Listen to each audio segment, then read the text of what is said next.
It's time for the KBOI Medical Moment, brought to you by Regence Blue Shield of Idaho, featuring Dr. Mark Hiatt, the Executive Medical Director for Regence. Dr. Hiatt, good morning. Good morning, Chris and Paul J. How are you this morning? Doing good, thank you. I liked your subject today because I had an uncle who swore by this, swore it was true, swore he could tell you when it was going to rain because of pain in his joints. Was he shining us, or could he really tell? Well, you know, Paul J., we all know a lot of people who claim that they can predict the weather because of the pain in their joints. And I'm not dismissing that. They may certainly feel that. It's interesting, though, that a recent study failed to show that connection. How did they do the study? What did it show? Well, this was a very interesting study, Chris. What they did is they analyzed Google searches, that is, searches done on the Internet for joint pain, specifically for pain in the hips and the knees. And what these researchers found is that people tended to search more for joint pain on the Internet when there was a change in the temperature, specifically when the temperature rose up to a certain point, up to around 86 degrees. So what was this study, and what exactly did it show? Yeah, why would searches increase when the temperature increases? You know, it was curious to me, too, Paul J. and Chris, that it seemed that these searches for joint pain weren't related to the dampness of the weather, but rather to the temperature. And it's thought that it could be related to the fact that when it's warmer and nicer outside, that people are more prone to get outside and then more prone to being injured or to experiencing some type of joint discomfort because of overuse. Is there any connection at all between joint pain and rainy or damp or cool conditions?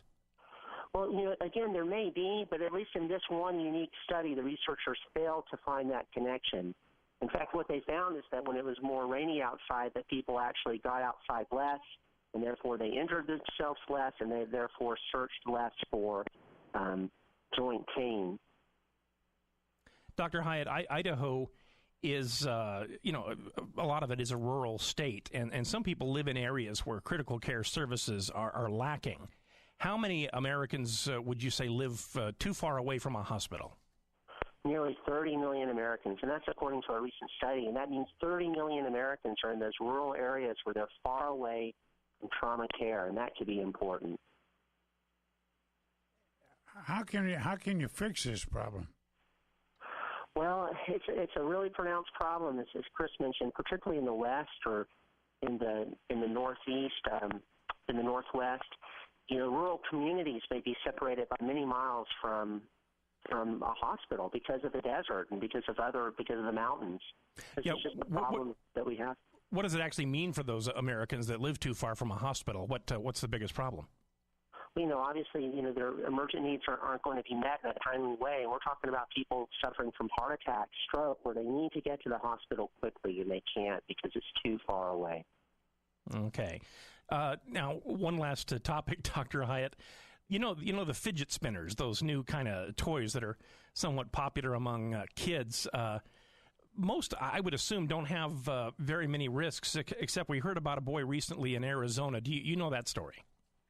Yeah, that's right. You know, for the most part, these fidget spinners aren't that dangerous. But in the case of a few unfortunate people, there has been some repercussions. For example, there's this 11-year-old boy in Arizona that had this special type of fidget spinner that could be worn on a finger. The problem is that it got stuck on his finger and was there for about 16 hours with that gadget stuck on his finger like a ring you just can't get off.